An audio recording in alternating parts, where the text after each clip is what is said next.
ಇದು the voice of Madiga news channel. ನಿಮ್ಮಿಂದ ನಿಮಗಾಗಿ ನಿಮಗೋಸ್ಕರ. ಇನ್ನೊಂದು ಕಡೆ ನಾವು 56,000 ಹುದ್ದೆಗಳನ್ನು ತಗೋತೀವಿ ಅಂತ ಹೇಳ್ತೀವಿ, ಆದ್ರೆ ಒಳ ಮೀಸಲಾತಿ ನಾವು ಒಳಪಡಿಸಲ್ಲ ಅಂತ ಹೇಳ್ತೀವಿ. ಯಾಕೆ? ಒಂದು, ಇವತ್ತು 50% ದಾಟಿದೆ ಅನ್ನುವಂತ ನಾನ್ಸೆನ್ಸಿಕಲ್ ಆರ್ಗ್ಯುಮೆಂಟ್ ಅನ್ನ ಇಟ್ಕೊಂಡಿದ್ದಾರೆ. ಯಾಕಂದ್ರೆ ಈಗಾಗಲೇ ತಮಿಳುನಾಡು ಬಿಟ್ಬಿಡಿ, ನ್ಯಾಷನಲ್ ಲೆವೆಲ್ ಅಲ್ಲಿ EWS ಸೇರಿದ್ರೆ ಎಷ್ಟು ಪರ್ಸೆಂಟ್ ಆಗುತ್ತೆ? EWS ಸೇರಿಸಿದ್ರೆ 10%, 60% ಆಯ್ತಲ್ಲ. ಅದೇ ಅದು ಅಸಮಾಧಾನ ಅಲ್ವಾ? ಇದನ್ನೂ ಕೂಡ ನೀವು ಕಾಂಗ್ರೆಸ್ ನಿಜವಾಗ್ಲೂ ನಿಮ್ಗೆ ಸಾಮಾಜಿಕ ನ್ಯಾಯದ ಬದ್ಧತೆ ಇದ್ದಿದ್ರೆ ಕೇಂದ್ರ ಸರ್ಕಾರಕ್ಕೆ ನೀವು ಕ್ಯಾಬಿನೆಟ್ ಒಂದು ನೋಟ್ ಮಾಡಿ ತೀರ್ಮಾನ ತಗೊಂಡು ಇದನ್ನ 9 ಶೆಡ್ಯೂಲ್ ಹಾಕಿ ಅಂತ ನೀವು ಹಾಕಿದ್ರೆ ಬಿಜೆಪಿ ಅವ್ರು ಹಾಕ್ತಿದ್ರು. ಹಾಕ್ಲಿಲ್ಲ ಅಂದ್ರೆ ನೀವು ಅವ್ರ ವಿರುದ್ಧವಾಗಿ ರಾಜಕೀಯ ಹೋರಾಟ ಮಾಡಬಹುದಾಗಿತ್ತು. ಅಂದ್ರೆ ನೀವು ರಾಜಕೀಯವಾಗಿ ನೀವೆಲ್ಲರೂ ಒಂದೇ. ನಮ್ಮ ಮಕ್ಕಳ ಭವಿಷ್ಯ ಬಂದಾಗ ಪಕ್ಷಗಳ ಲೆಕ್ಕಕ್ಕೆ ಬರಲ್ಲ ನಿಮಗೆ, ನಮ್ಮ ಸಮುದಾಯಗಳ ಭವಿಷ್ಯ ಹಾಳಾಗೋದು ಮುಖ್ಯ. ಹಾಗಾಗಿ ಇವತ್ತು ನಮ್ಮ ಹಿರಿಯರು ಹೇಳ್ತಾರೆ, ನಮಗೆ ಬಹಳ ನೋವು ಮತ್ತು ದುಃಖ ಆಗ್ತಾ ಇದೆ. ಮುಖ್ಯಮಂತ್ರಿಗಳನ್ನ ಮಾತಾಡ್ಸಕ್ ಹೋದಾಗ ನಮ್ಮ ನಾಯಕರನ್ನ ಬಹಳ ಅಗೌರವವಾಗಿ ನಡೆಸ್ಕೊಂಡಿದ್ದಾರೆ. ನೀವು ಇಡೀ ಕರ್ನಾಟಕವನ್ನ ಪ್ರತಿನಿಧಿಸುವ ಮುಖ್ಯಮಂತ್ರಿಗಳು ಅಥವಾ ಯಾವುದೋ ಒಂದೆರಡು ಸಮುದಾಯಗಳನ್ನ ಪ್ರತಿನಿಧಿಸುವ ಮುಖ್ಯಮಂತ್ರಿಗಳು ಅನ್ನುವಂತ ಅನುಮಾನ ನಮಗೆ ಸೃಷ್ಟಿಯಾಗಿದೆ.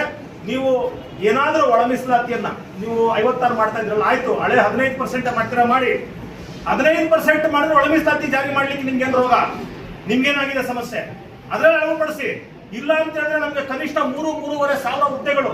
ಇದು ಬರೀ ಮಾದಿಗರ ಪ್ರಶ್ನೆ ಅಲ್ಲ, ವಲಯಗೂ 3,500 ಹುದ್ದೆಗಳು ಹೋಗ್ತವೆ, ಮಾದಿಗರಿಗೂ ಹೋಗ್ತದೆ. ಯಾಕಂದ್ರೆ ಕಳೆದ ಒಂದು 5-6 ವರ್ಷಗಳ ಇಡೀ ರೆಕ್ರೂಟ್ಮೆಂಟ್ ಪ್ರಾಸೆಸ್ ನೋಡಿದಾಗ ಯಾರು ಹೆಚ್ಚು ತಗೋತಾ ಇದಾರೆ ಅಂತ ಗೊತ್ತಾಗುತ್ತೆ. ಹಾಗಾಗಿ ಇದು ನಮ್ಮ ಉದ್ಯೋಗಗಳನ್ನ, ನಮ್ಮ ಬದುಕನ್ನ ಕಷ್ಟಪಡುವಂತ ಪ್ರಕ್ರಿಯೆ ಆಗಿದೆ. ಹಾಗಾಗಿ ಇವತ್ತು ಇಡೀ ಸಮುದಾಯ ಕಾಂಗ್ರೆಸ್ ಹಟಾವೋ ಒಳ ಮೀಸಲಾತಿ ಬಚಾವೋ ಅನ್ನುವಂತ ನಿಟ್ಟಿನಲ್ಲಿ ನಾವು ಹೋರಾಟವನ್ನ ರೂಪುಗೊಳ್ಳಲಿಕ್ಕೆ ನಾವು ಸಿದ್ಧರಾಗಿದ್ದೀವಿ. ಇಡೀ ಕರ್ನಾಟಕ ರಾಜ್ಯಾದ್ಯಂತ ಅದರ ಪೂರ್ವಭಾವಿಯಾಗಿ 6ನೇ ತಾರೀಕು ಎಲ್ಲ ರಾಜಕಾರಣಿಗಳ, ಬಹಳ ಮುಖ್ಯವಾಗಿ ಸರ್ಕಾರನ ಪ್ರತಿನಿಧಿಸತಕ್ಕಂತ ಮಂತ್ರಿಗಳು, MLAಗಳು ಅವರ ಮನೆಗಳ ಮುಂದೆ ಹೋಗಿ ಪ್ರತಿಭಟನೆ ಮಾಡ್ತಕ್ಕಂಥದ್ದು, ಬೇರೆ ಬೇರೆ ಹೋರಾಟಗಳು. ಮತ್ತೆ ಬಹಳ ಮುಖ್ಯವಾಗಿ 12ನೇ ತಾರೀಕು ರಾಜ್ಯ ಮಟ್ಟದ ದೊಡ್ಡ ಸಮಾವೇಶ ಮಾಡ್ತಾ ಇದೀವಿ. ನಿಮ್ಮದೇ ಸರ್ಕಾರ ತೆಲಂಗಾಣ ಸರ್ಕಾರ ಒಳ ಮೀಸಲಾತಿ ಜಾರಿ ಮಾಡಿದೆ, ಆಂಧ್ರ ಪ್ರದೇಶ ಸರ್ಕಾರನೂ ಮಾಡಿದ್ದಾರೆ, ಹರಿಯಾಣನೂ ಬೇರೆ ಬೇರೆ ಸರ್ಕಾರಗಳು ಮಾಡಿದ್ದಾವೆ. ನಿಮಗೇನು ರೋಗ ಬಂದಿದೆ? ಹಾಗಾಗಿ ನಮ್ಗನ್ಸುತ್ತೆ ನೀವು ಇದು ಸಾಮಾಜಿಕ ನ್ಯಾಯದ ಅಧಿಕಾರ ಅಂತ ಹೇಳುವಂತ ಸಿದ್ದರಾಮಯ್ಯನವರು ಸಾಮಾಜಿಕ ನ್ಯಾಯದ ವಿರುದ್ಧವಾಗಿದ್ದಾರೆ. ಹಾಗಾಗಿ ನಾವು ನಿಮ್ಮ ವಿರುದ್ಧ ಸಿದ್ಧಳಕ್ಕೆ ಮೊದಲು, ಮತ್ತೆ ಅವಾಗ ಹಿರಿಯರು ಹೇಳಿದಂಗೆ ಮುಂದೆ ಬರುವಂತ 2 ಉಪಚುನಾವಣೆಗಳಿದ್ದಾವೆ. ಅದರಲ್ಲಿ ಬೈ ಎಲೆಕ್ಷನ್ ಅಲ್ಲಿ ನೀವು ಖಂಡಿತವಾಗ್ಲೂ ಅದರ ಬಿಸಿ ನಿಮಗೆ ಮುಟ್ಟುತ್ತೆ. ಎಚ್ಚರಿಕೆ ಇದ್ರೆ ನೀವು 6ನೇ ತಾರೀಕು 12ನೇ ತಾರೀಕು ನಡೆಯುವಂತ ಕ್ಯಾಬಿನೆಟ್ ಅಲ್ಲಿ ಸರಿಯಾದ ತೀರ್ಮಾನ ತಗೊಳ್ರಿ.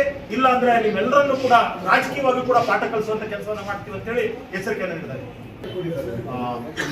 ಇವತ್ತು ನಮ್ಮ ಕಷ್ಟನ ಹಂಚ್ಕೊಳಕ್ ಬಂದಿರುವಂತ ನಿಮ್ಮೆಲ್ಲರಿಗೂ ಧನ್ಯವಾದಗಳು. ಇವತ್ತು ರಾಜ್ಯದಲ್ಲಿ ನಾವೇನು ಕರೆ ಕೊಡ್ತಾ ಇದ್ವಿ, ನಮ್ಮ ಎಲ್ಲಾ ಒಳ ಮೀಸಲಾತಿ ಹೋರಾಟಗಾರರು, ಒಳ ಮೀಸಲಾತಿ ಹೋರಾಟದ ಎಲ್ಲಾ ರಾಜ್ಯ ಸಂಚಾಲಕ ಸಮಿತಿಗಳು ಇಲ್ಲಿ ಇದೀವಿ. ನಾವು ಇಡೀ ರಾಜ್ಯದಲ್ಲಿ ನಾವು ಇಡೀ ವ್ಯವಸ್ಥೆಯನ್ನೇ ಬುಡುಮೇಲು ಮಾಡುವಂತ ಕೋಮುವಾದವನ್ನು ಸೋಲಿಸಿ ನಿಮ್ಮ ಸರ್ಕಾರವನ್ನು ನಾವು ತಂದಿದ್ದೀವಿ. ಆದ್ರೆ ಕೊಟ್ಟ ಒಂದು ಪ್ರತಿಕ್ರಿಯೆಯನ್ನು ನಾವು ನಿಮ್ಮನ್ನು ಕಾಪಾಡಿದ್ವಿ, ನೀವು ನಮ್ಮನ್ನು ಕಾಪಾಡಬೇಕು ತಾನೆ. ಇಡೀ ರಾಜ್ಯದಲ್ಲಿ 9 ಶೆಡ್ಯೂಲ್ ಲೆವೆಲ್ ಸೇರಿಸಿ ಕಳಿಸಬೇಕಾಗಿತ್ತು ಬಿಜೆಪಿ ಸರ್ಕಾರ ಇದ್ದಾಗ, ಅದು ಆಗ್ಲಿಲ್ಲ. ಒಂದ್ ಕಡೆ ಬಿಜೆಪಿ ಸರ್ಕಾರ ಕೂಡ ನಮಗೆ ದ್ರೋಹ ಮಾಡಿದೆ, ಇನ್ನೊಂದ್ ಕಡೆ ಕಾಂಗ್ರೆಸ್ ಸರ್ಕಾರವೂ ನಮ್ಗೆ ದ್ರೋಹ ಮಾಡಿದೆ.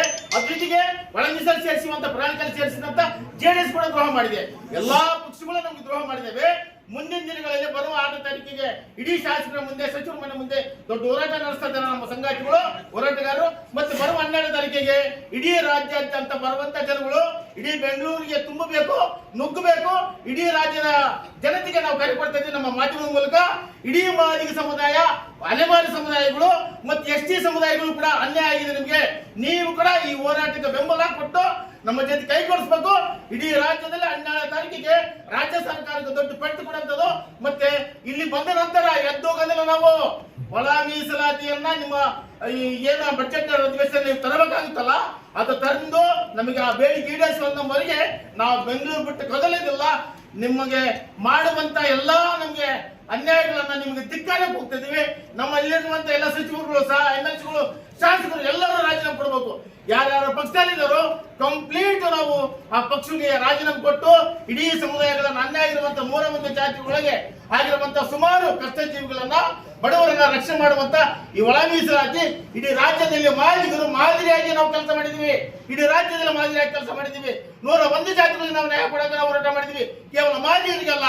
ಅದಕ್ಕಾಗಿ CM ಅವರು ಮನಗಂಡು ನಮಗೆ ನ್ಯಾಯ ಕೊಡಬೇಕು, ಇಲ್ಲಾಂದ್ರೆ ನೀವು ಮುಂದಿನ ದಿನಗಳಲ್ಲಿ ಶಿಕ್ಷೆ. ದ ವಾಯ್ಸ್ ಆಫ್ ಮಾದಿಗ, ನಿಮ್ಮಿಂದ ನಿಮಗಾಗಿ, ಸತ್ಯದ ಪರವಾಗಿ, ಸಮಾನತೆಯ ಹಾದಿಯಲ್ಲಿ.